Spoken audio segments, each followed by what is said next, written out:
জামাতের যে টাইম সেটা বাপজি পার হতে চলেছে।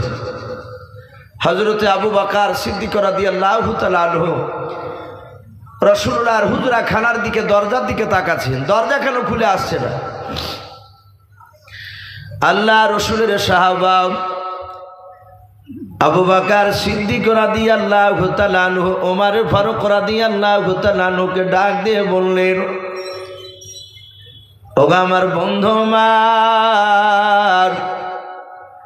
আমার বিশ্ব নবী কেন ঘর থেকে বেরোয় নাও?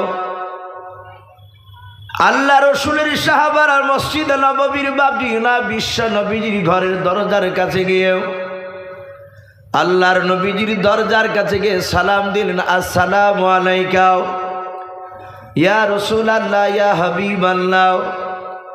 আল্লাহর নবীজি সালামের বাপজি উত্তর আস্তে করে দিলেন। আল্লাহর নবী বলেন, ওরে সাহাবা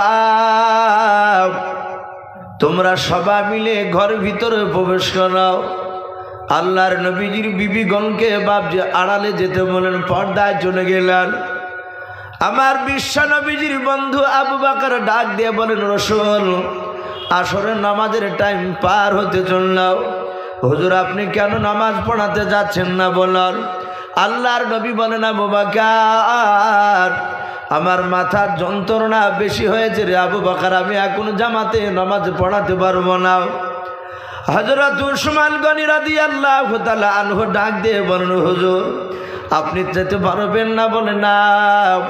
আমার আবু বকর ওমর বলছেন, আমি আবু বকরের চেহারার দিকে দেখলাম, আবু বকর সিদ্দিক রাদিয়াল্লাহু তাআলা আনহুর দুই চোখের কোনা দিয়ে পানি ঝরতেছে। আমার আবু বকর বিশ্বনবীর সবচেয়ে দামি সাহাবা। আবু বকর বুঝতে পেরেছেন আল্লাহর নবী বলেছেন আমি আসরের নামাজের ইমামতি করতে পারবো না। হযরত আবু বকর হাউমা করে কান্না করতে লাগলেন। ওমর ডাক দিয়ে বলছেন, আবু বকর তুমি কেন কান্না করেছো বলো? আবু বকর বলেন, ভাই ওমর আমার মনে হয় বিশ্ব নবী আর কোনোদিন ইমাম হতে পারবেন না। আবু বকর বুঝতে পেরেছেন আল্লাহর নবীজির সাহাবা ওমর ডাক দিয়ে বলেন, হুজুর কে ইমামতি করবে একটু ইমামের নামটা বলে দাও। নবী আমার বিছানায় শুয়ে শুয়ে আল্লাহর নবী বলেন, আবু বকর আসরের নামাজের ইমামতি করবে। হযরত ওমর বিশ্ব নবীর কাছে হাত ওখানা জোড় করে বলেন, হুজুর বেয়াদবি হলে মাফ করবেন। ও নবীজি দেখেছি হযরত আবু বকরের দিলটা খুবই নরম। ওগো নবী আমার আবু বকর যদি ইমাম হয়ে দাঁড়িয়ে যায় সেজদায় গিয়ে হয়তো বেহুশ হয়ে যেতে পারে। অন্য অন্য সাহাবা রাসূলের বাপজি আপন জামাই হযরত আলী মুর্তজা রাদিয়াল্লাহু তাআলা আনহু আস্তি করে বললেন, হুজুর আপনি দয়া করে আবু বকরকে হুকুম না দিয়ে আপনি হযরত ওমরকে অনুমতি দেন। বিশ্বনবী বলে, না আলী আজকে আসর নামাজের ইমামতি হযরতে আবু বকরই করবে। এভাবে রাসূল তিনবার বললেন। আবু বকর নামাজ পড়ালেন। আমার বিশ্বনবী রহমতের নবী দরুদ নবী আমার কিতাবে লিখেছে, এক না দুই না বিশ্বনবী ঠিক ইন্তেকাল করার 3 দিন আগে নবী দুনিয়ার বুক থেকে বিদায় নিয়ে চলে যাবে। হাজার হাজার সাহাবায়ে কেরাম সকলে রাসূলকে গোল করে ঘেরাও করে নিয়ে বসে আছে। আমার দরুদি নবী বিশ্বনবী ডাক দিয়ে বলেন, আলী আর ওমর দুজনাই তোমরা দাঁড়িয়ে যাও। হযরতে আলী মুর্তজা রাদিয়াল্লাহু তাআলা আনহু হযরতে ওমর ফারুক রাদিয়াল্লাহু তাআলা আনহু তিনিও দাঁড়িয়ে গেলেন। রাসূলের বাম পাশে বসা ছিলেন। দাঁড়িয়ে নবীজির হাতখানা ধরে বলছেন, ফেদা কাবি অম্মি ইয়া রাসূলুল্লাহ, ওগো নবী আপনার পদতলে আমার পিতামাতা বিসর্জন হোক। বলুন এই যে আমি এখানে আপনার সামনে দাঁড়িয়ে, আপনি কেন আমাকে দাঁড়াতে বলেন একটু বলুন। আমার বিশ্বনবী বলুন, ওমর আমি মনে হয় পৃথিবীর বুকে বেশি দিন বেঁচে থাকবো না। ওরে ওমর আমার শরীরে যে জামাটা আজকে দেখতে পাচ্ছ? বলে হ্যাঁ। আল্লাহ রসুল যে জামাটা বাপজি ব্যবহার করতে, আমরা অনেকে এখানে ওলামায়ে কেরাম আছি জানি, অনেকে জেনারেল শিক্ষিত ভাই হাদিস হয়তো যারা পড়াশোনা করেন তারাও জানে, নবী যে জামাটা ব্যবহার করতেন বেশিরভাগ সেই জামাটা ছিল গোল জামা, ফাড়া নয়, গোল জামা। ওটাকে বাপজি জুব্বা বলা হয়। কিন্তু বর্তমান এক শ্রেণীর বাবজি আলেম, আমি নাম করব না, আপনাদের এলাকাতেও বাবজি আসে, তারা বেশিরভাগ পাথর চাপড়ি যাওয়ার বাবজি তারা সমর্থ করে।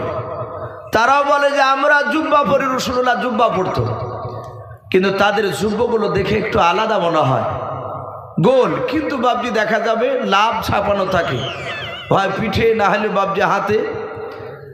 তো আল্লাহ রসুল বাবজি ওই লাভ ছাপানো জুব্বা ব্যবহার করতেন না, কিন্তু জুব্বা গোল জামা ব্যবহার করতেন।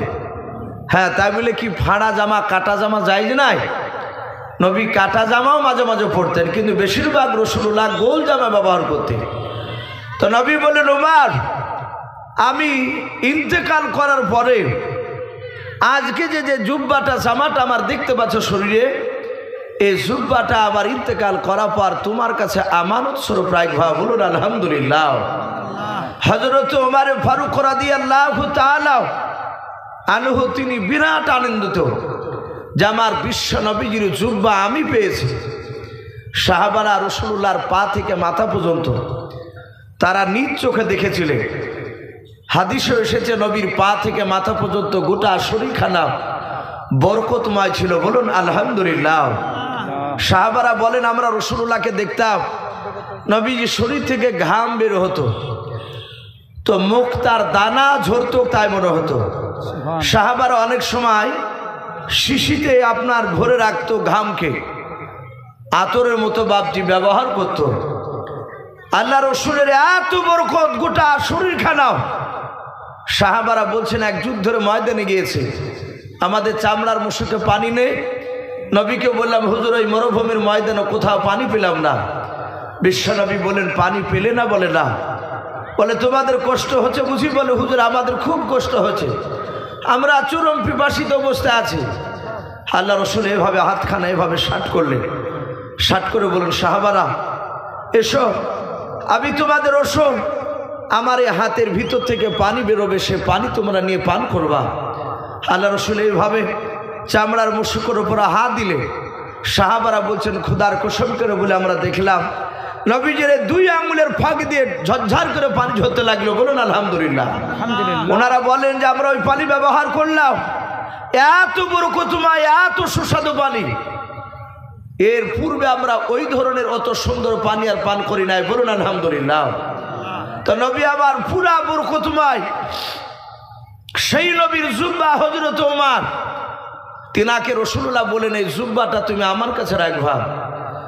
আমরা আরো জীবনী পড়েছি রাসূলুল্লাহর বাবজি অর্ধাঙ্গিনী বিবি খাদিজাতুল কুবরা রাদিয়াল্লাহু তাআলা আনহা, ওনার জীবনী আপনারা অনেকে শুনেছেন, যার ব্যাপারে বলা হয়েছে বিশ্ব মহান রব্বুল আলামিন এই খাদিজাতুল কুবরাকে আল্লাহ রব্বুল আলামিন জিবরিলের মারফতে সালাম পাঠিয়েছিলেন। বলুন আলহামদুলিল্লাহ।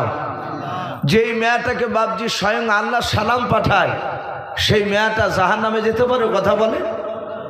এবং নবী আমার দুনিয়ার বুকে 10 জন বাবজি আপনার নারী আর পুরুষকে মিলে রাসূল জিন্দা অবস্থায় 10 জন নারী আর পুরুষের নাম রাসূলুল্লাহ জান্নাতের খোঁজখবরি শুনিয়ে দিয়েছিলেন। তার মধ্যে খাদিজাতুল কুবরা উনি একজন। কেতাবে লিখেছে খাদিজাতুল কুবরা সামান্য এক টুকরা ছিটের জন্য বাবজি রাসূলুল্লাহর কাছে কেঁদেছিলেন।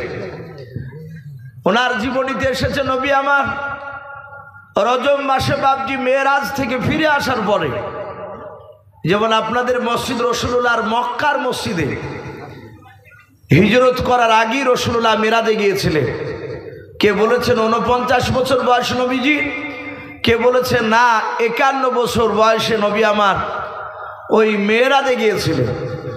আমরা জানি 53 বছর রাসূলুল্লাহ মক্কাতে ছিলেন, আর বাকি 10 বছর আপনার বলা হয়েছে 53 থেকে নিয়ে 63 পর্যন্ত, এই 10 বছর রাসূলুল্লাহ মদিনাতে ছিলেন। বলুন আলহামদুলিল্লাহ।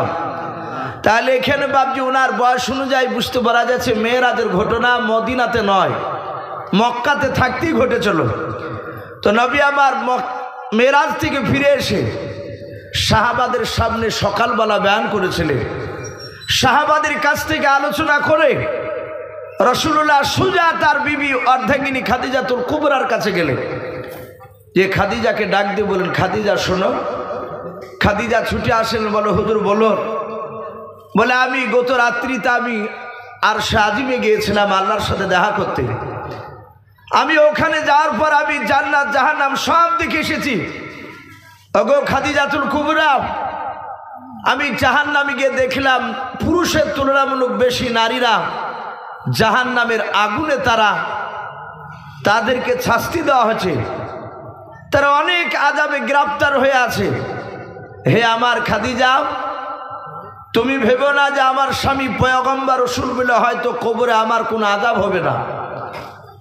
রাসূলুল্লাহ তার বিবি খাদিজাকে কথা বলছে, ওগো খাদিজা তুমি সাবধান হয়ে যেও, কবর খুব কঠিন ভয়ঙ্কর জায়গা।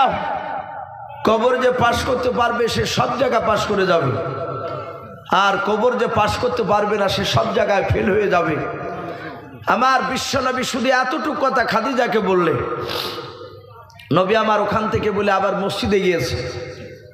আর ওই সময় খাদিজাতুল কুবরা রাদিয়াল্লাহু তাআলা আনহা ঘর থেকে বাপজি বেরিয়ে উঠোনের উপর বসে, খাদিজা হঠাৎ করে বাপজি চুপচাপ বসে থেকে কিছুক্ষণ পর তিনি হাউমা করে চিৎকার করে কেঁদে উঠলেন। আল্লাহ রসুলের কলিজা টুকরা বিটি মা ফাতেমাতুজ জোহরা রাদিয়াল্লাহু তাআলা আনহা, তিনি ঘরে ছিলেন। রাসূলুল্লাহর বিবি খাদিজাতুল কুবরা কান্নার আওয়াজ ফাতেমাতুজ জোহরা শুনতে পেয়ে ঘর থেকে বাপজি সোজা বেরিয়ে এসে মার কাছে ছুটে আসে। দেখলেন মা খাদিজাতুল কুবরা রাদিয়াল্লাহু তাআলা আনহা কান্না করতে করতে বাবা একেবারে ওঠনে বাপজি মাটিতে লুটে পড়ল। হযরতে ফাতেমাতুজ জোহরা রাদিয়াল্লাহু তাআলা আনহা বিশ্ব নবীজির বাপজি আপনার কলিজার টুকরা পিঠে ছুটে এসে বলে, মা তোমার কি হলো, তুমি কাঁদতে কাঁদতে কেন মাটিতে লুটে পড়লে বলো। আল্লাহর নবীর বিটি বলেন, আমি কয়েকবার মা বলে ডাকলাম, দেখলাম আমার মার গলার আওয়াজটা বাপজি নিস্তব্ধ হয়ে গেল, একেবারে বন্ধ হয়ে গেল, আর কোনো সারা শব্দ নাই। আল্লাহর নবীর বিটি বলেন, আমি মার মুখের দিকে তাকে দেখলাম, মুখ দিয়ে বাপজি আপনার ফেফড়া উঠতে লাগলো, একেবারে যায় যা অবস্থায় মনে হয় আমার মা আর পৃথিবীর বুকে বেঁচে থাকবে না। আল্লাহর নবীজির দরদি নবী জনাবে মুহাম্মদ রাসূলুল্লাহ সাল্লাল্লাহু তাআলা আলাইহি ওয়াসাল্লামের বেটি ফাতেমা সোজা মার কাছ থেকে বাপজি দৌড়ে মসজিদে চলে গেলেন। ফাতেমা জানতেন কলমার দাঁত না দিতে গেলে আমার আব্বা অযথা কোনো বাজার বাপজি বসে আড্ডা ঠুকতেন না, মসজিদে বাপজি বেশি বেশি করে সময় কাটাতেন। আল্লাহ রসুলের বিটি সোজা মসজিদে আসার পর আল্লাহর নবীর বিটি বাপজি মসজিদে বাপজি দরজায় পা দিয়েও উনি সালাম দিলেন, এবং মসজিদের দরজায় ঢোকার যে আমরা অনেকে দোয়া জানি, আল্লাহুম্মা ফতাহনি আবওয়াবা রহমাতিকা বলে বাপজি ডান পাটা দিয়ে প্রবেশ করে বাবা মসজিদের দরজা থেকে নিজের আব্বাকে ডেকে বলে, ওগো আব্বা তাড়াতাড়ি আপনি নামাজটা সমাপ্ত করান। আল্লাহর নবীজির বাপজি কানে ফাতেমাতুজ জোহরার কান্নার আওয়াজ চলে গিয়েছে। আল্লাহর দরদে নবী আমার তাড়াতাড়ি বাপজি ডান দিকে বাম দিকে সালাম ফিরলেন। আমার বিশ্ব নবী ডান দিকে বাম দিকে সালাম ফেরার পর হযরত ফাতেমাকে ডাক দিয়ে বলে, ফাতেমা রে কি ব্যাপার, তুমি আমাকে ডাকলে কেন বলো। বলে আব্বা আমার মনে হয় এখন আর মা বেঁচে নাই, আপনি তাড়াতাড়ি চলুন। আমি মাকে দেখলাম আগিনাতে কান্না করতে করতে, উঠোনে কান্না করতে করতে মা বেহুশে মাটিতে পড়ে গিয়েছে গো আব্বা। আমি কয়েকবার মা মা করে ডাকলাম, মা আমার ডাকে সাড়া দেয় না। আল্লাহর নবী দরদি নবী আমার সোজা দৌড়ে চলে গেলেন। যাওয়ার পর বিশ্ব নবীজি ঠান্ডা পানি নিয়ে এসে বরকতের হাত দিয়া খাদিজার চেহারাতে ছিটা মারলেন। খাদিজার ঘুমটা নয় বাপজি জ্ঞান থেকে যখন আপনার জ্ঞান ফিরল, যখন আপনার হোশ ফিরল খাদিজার, আল্লাহর নবী বলেন, খাদিজা তোমার কি হয়েছে, তুমি তাড়াতাড়ি বলো। খাদিজাতুল কুবরা রাদিয়াল্লাহু তাআলা আনহা ডাক দিয়ে বলছেন, ওগো প্রাণের স্বামী, আমার কিছু হয় নাই। আল্লাহর নবী বলেন, খাদিজা তুমি কান্না করো না, তাড়াতাড়ি বলো তোমার কি হয়েছে বলো। হযরতে খাদিজা বিশ্ব নবীর হাত দুখানা জড়ে ধরে আল্লাহর নবীর কাছে বাপজি আরো হাওমা করে কেঁদে উঠলেন। আল্লাহর নবী বলেন, খাদিজা তুমি কান্না করো না, আমি পয়গম্বর চলে এসেছি। বলো বলো খাদিজা তোমার কি হয়েছে, কেন কাঁদতে কাঁদতে বেহুশ হয়েছিলে বলো। খাদিজাতুল কুবরা রাদিয়াল্লাহু তাআলা আনহা ডাক দিয়ে বলছেন, নবী ওই কবরে চিন্তা করতে করতে আমি বেহুশ হয়ে গিয়েছিলাম। আল্লাহর নবী বলেন, খাদিজা কেন তুমি চিন্তা করেছিলে তাড়াতাড়ি বলো। খাদিজা ডাক দিয়ে বলো, হুজুর আমার আপনার আগে যদি ইন্তেকাল হয়ে যায় কি করবেন আপনি বলেন। আমার বিশ্ব নবী বলেন, ওরে খাদিজা শুনে নাও, আমার আগে যে তোমার ইন্তেকাল হবে এটা আমি জানি না, আমি বলতে পারবো না। ওরে খাদিজা তোমার আগে আমারও ইন্তেকাল হয়ে যেতে পারে। খাদিজাতুল কুবরা ডাক দিয়ে বলো, হুজুর যদি আপনার আগে যদি আমার ইন্তেকাল হয়ে যায় আপনি কি করবেন বলেন। আল্লাহর নবীজি বলেন, খাদিজা অন্য অন্য মেয়েদেরকে যেভাবে দাফন করা হয় খাদিজা ওইভাবে তোমাকেও দাফন করে দেব। আল্লাহ রসুলের বিবি ডাক দিয়ে খাদিজা বলে, রসুল আপনার জীবদ্দশায় আমার কিছু হয়ে গেলে আপনি ছুটে এসে আমার পাশে দাঁড়ান। ওগো আল্লাহর নবী যে আপনার আগে যদি আমার ইন্তেকাল হয়ে যায় আপনি যা আমাকে দাফন করবেন বলে। হ্যাঁ নবী গো কবরের আপনার মুখ থেকে শুনেছে। আল্লাহর নবীকে ডাক দিয়ে খাদিজা বলো, হুজুর আপনি বলেছেন মানুষকে কবরে দাফন করার উপর প্রথম নাম্বার যে একজন ফেরেশতা আসবে তার নাম হাদিসে পাওয়া যায় হযরত রুম্মান আলাইহিস সালাম।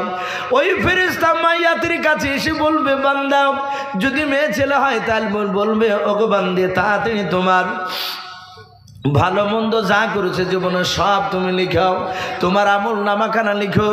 খাদিজা কাঁদতে কাঁদতে বলল, হুজুর আপনার মুখে শুনেছি ওই ফেরেশতা যখন মাইয়াতকে বলবে, মাইয়াত ডাক দিয়ে বলবে, ওগো আল্লাহর ফেরেশতা শুনে নাও, আমি লিখতে পারবো না, আমার কাছে কলম নাই, আমার কাছে কাগজ নাই।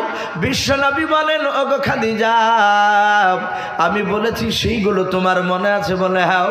খাদিজা বলো, হুজুর ওই রহমান ফেরেশতা বলবে, ভাই তোমার যে হাতে 5টা আঙুল রয়েছে বলে। হ্যাঁ এই আঙুলগুলো কলমে পরিণত হয়ে যাবে। এই বান্দা তোমার সামনেকার কবরের মাটিটাও কাগজে পরিণত হয়ে যাবে, তুমি শুধু একটু ইশারা করো, কয়েক সেকেন্ডের মধ্যে তার ভালো মতো জীবনের সব বাবজিগুলো লেখা হয়ে যাবে। রহমান ফেরেশতা ছোট্ট একটা কাঠ আকারে গলায় ঝুলে দিয়া চলে যাবে। খাদিজা ডাক দিয়ে বলো, হুজুর তারপরে শুনেছি মানুষ মাটি দিয়ে আড়াই দাও, কোনো মুফাসসিরিন কেরাম লিখেছেন 40 ধাপ মাটি দিয়ে মানুষ যখন কবর থেকে বাড়ির দিকে রওনা নিয়ে নেয় ওই সময় নবী বলেছেন দুটো ফেরেশতা আসবে। একজন ফেরেশতার নাম হযরতে মুনকার আলাইহিস সালাম, দ্বিতীয় ফেরেশতার নাম নাকির আলাইহিস সালাম। এরা দুজনে আসার পর 3টা প্রশ্ন করবে। ওগো আল্লাহর নবী আপনার বিবি খাদিজার কাছে যদি ওই 3টা প্রশ্ন করা হয়, ফেরেশতা এসে যদি প্রশ্ন করে আপনার বিবি খাদিজা যদি উত্তর দিতে না পারে নবী ওই ফেরেশতারা চিনতে পারবে না আমি বিশ্ব নবীর অর্ধাঙ্গিনী বিবি খাদিজা। ও নবী ওরা চিনতে না পারলে জাহান্নামের দরজা খুলে দিয়ে চলে যাবে। নবী গো জাহান্নামের আগুন আমি সহ্য করতে পারবো না, তাই কবরের দিকে চিন্তা করতে করতে আমি বেহুশ হয়ে গিয়েছিলাম। বিশ্ব নবী বলেন, খাদিজা আমি দেখেছি তুমি যে আমাকে ভালোবাসো, খোদার কসম করে বলি কোন ফেরেশতা তোমার সাথে বেয়াদবি করবে না, বলুন সুবহানাল্লাহ। খাদিজা কান্না বন্ধ করো, কিন্তু খাদিজা কান্না বন্ধ করে নাই। লাস্টে খাদিজা কয়েকটা শর্ত লাগিয়েছিল রাসূলুল্লাহকে, তার মধ্যে থেকে 1 নম্বর শর্ত বলেছিল, হুজুর আমার ইন্তেকাল করার পর আপনি গোসল দেওয়ার পর কাফন পরাবে। বলে হ্যাঁ। বলে নবী কাফন পরানোর পরে রাসূল আপনার ব্যবহার করা পাঞ্জাবির 1 টুকরা ছিট কিংবা যেই চাদরটা আপনি ব্যবহার করেন সেই চাদরের 1 টুকরা চাদর ছিট কেটে আপনি আমার কাফনের ভিতর ভরে দেবেন। ভাইরা আমার বাবাজি বোনেরা, আমার বলার উদ্দেশ্যে হযরতে খাদিজার সামনে 1 টুকরা চেয়েছিলেন, আর আমার বিশ্ব নবীজি বাবজি ডাক দিয়ে হযরতে ওমরকে বলছেন, ওমর আমার এই কুটা শরীরের পাঞ্জাবিটা তোমার কাছে রাখবা। হযরত ওমর সাহাবাদের সামনে হাসছে যে রাসূলুল্লাহর জুব্বা আমি পেয়েছি। আমার বিশ্বনবী আবার ডাক দিয়ে বলেন, ওমর জুব্বাটা তোমার কাছে আমি রাখতে বললাম, কিন্তু এই জুব্বাটা ওমর তুমি ব্যবহার করতে পারবা না। বলে হুজুর কি করব? বলে আমার ইন্তেকাল করার পরে মদিনার বাহির থেকে একটা আল্লাহর বান্দা আসবে, সে আমার কবর জিয়ারত করে খাদবে। সেই ব্যক্তির নাম হবে ওয়াইস করুনি রহমাতুল্লাহ আলাইহ। ওই ব্যক্তির খোঁজ পেলে আমার জুব্বাটা তোমার কাছে যে আমানত স্বরূপ থাকবে, এই জুব্বাটা ওয়াইস করুনিকে বলবা সে যেন ব্যবহার করে। বলুন আলহামদুলিল্লাহ। আমার বিশ্বনবী বলেন, ওমর ওয়াইস করুনির কাছে একটু দোয়া দেবা। আমরা জানি ওয়াইস করুনি আর উমর ফারুক বাবজি এক নয়। ওয়াইস করুনি উনি একজন আল্লাহর ওলি ছিলেন। রাসূলুল্লাহকে চামড়ার চোখে বাস্তবে তিনি দেখেন নাই, কিন্তু ওনার জীবনীতে এসেছে নবীজির জীবদ্দশায় ওয়াইস করুনি বেঁচে ছিলেন। তাহলে ওয়াইস করুনি বাবজি রাসূলুল্লাহর সাহাবার উমরের কাছ থেকে জুব্বা পাচ্ছে কেন? ওলামে কেরাম লিখেছেন ওয়াইস করুনি তার বাপ মার খিদমত করার কারণে আল্লাহ তার মাকাম মর্যাদায় এত উঁচু করে দিয়েছে যে রাসূলুল্লাহর জুব্বার ইশারা পেয়েছে। বলুন আলহামদুলিল্লাহ। এত বাপ মাকে খিদমত করেছিলেন। আজ তো খিদমত করাতে আস্তে আস্তে বাপজি সন্তানের পক্ষে বাপের জন্য একেবারে হারামের কাছাকাছি হয়ে যাচ্ছে। অনেক যারা টাকা পয়সার লোক তারা তো বাপ মার খিদমত থেকে একেবারে বঞ্চিত হয়ে যাচ্ছে।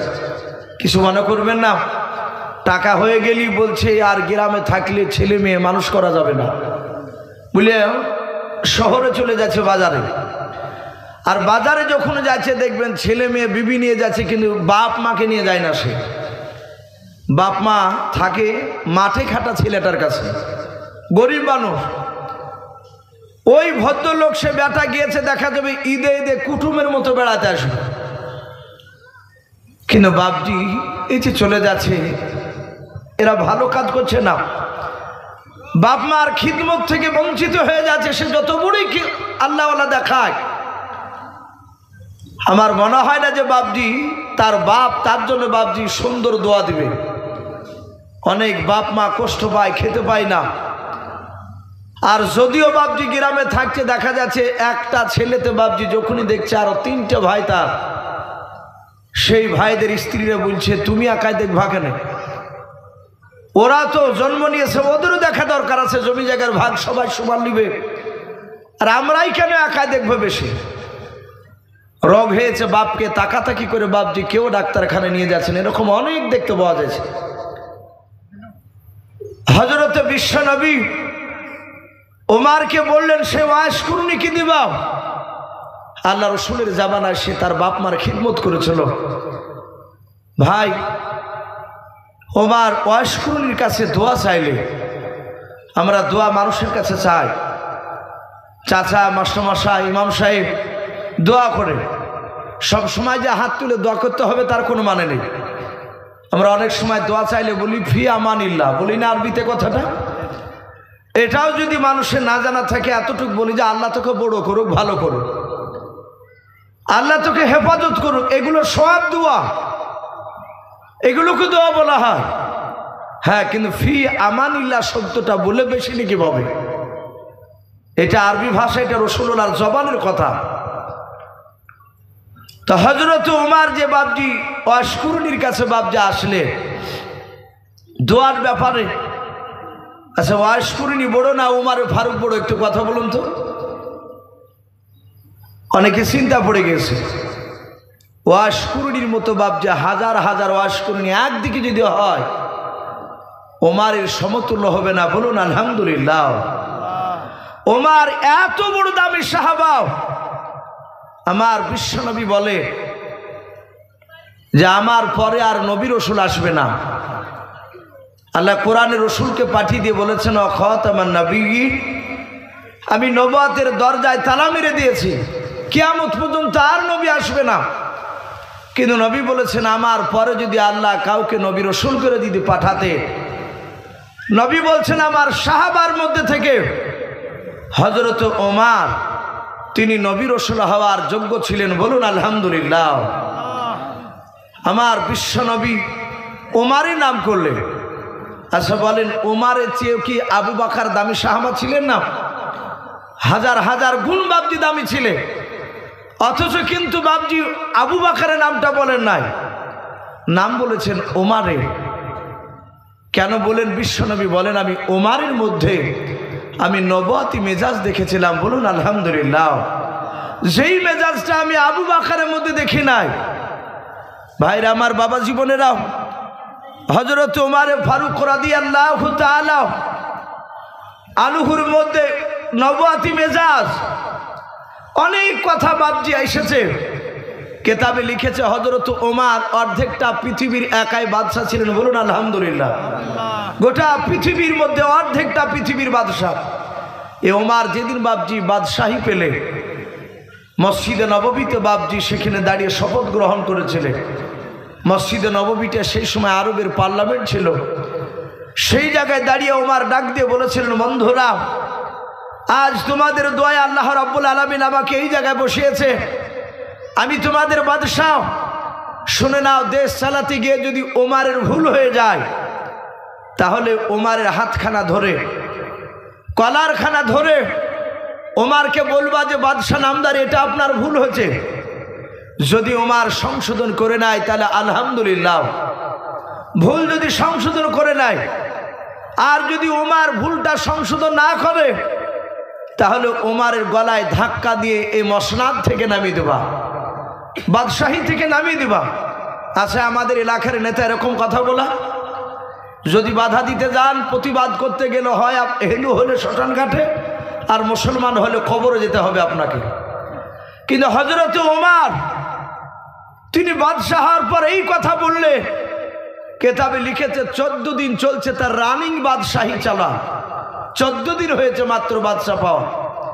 প্রতিটা গ্রামে ওমর প্রতি রাত্রিবেলায় কোনোদিন তাহাজ্জুদ নামাজ পড়ে যেতেন, আবার কোনোদিন গ্রাম থেকে ফিরে এসে তাহাজ্জুদ পড়তেন। তাহাজ্জুদ বাদ দিতেন না। হযরত ওমর দুটো একটা এভাবে গ্রাম বাবজি ঘুরে ঘুরে দেখতে। তো 14 দিনকার দিন ওমর ফারুক রাদিয়াল্লাহু তাআলা আনহু, ওনার কোনো বডিগার্ড থাকতো না, শুধু একটা 2 থেকে 2.5 হাত বাবজি একটা হাতে লাঠি থাকতো। ওমর লাঠিখানা নিয়ে বাবজি রাস্তা দিয়ে চলে যাচ্ছিল একটা গ্রাম দেখতে। মরুভূমির ময়দান পাড়ি দিছিলেন। জ্যোৎস্না রাত্রি। হযরত ওমর দূর থেকে বাবজি দেখতে পেলেন একটা ময়দানে ছোট্ট করে বাবজি একটা তাম্বু টাঙানো আছে। ওমর একটু দাঁড়িয়ে চিন্তা করলেন, আমি এর আগে গরু চড়াতে এসে, আপনার দম্বা উট চড়াতে এসেছি, এই ময়দানে কিন্তু আমি এই জায়গাতে তাম্বু দেখি নাই, বাদশাহী হওয়ার পরও দেখি নাই, কিন্তু আজকে এই তাম্বু এই জায়গায়, ব্যাপারটা কি? ওমর লাঠিখানা হাতে করে নিয়ে আরো গুটু গুটু পায়ে হেঁটে গেলেন।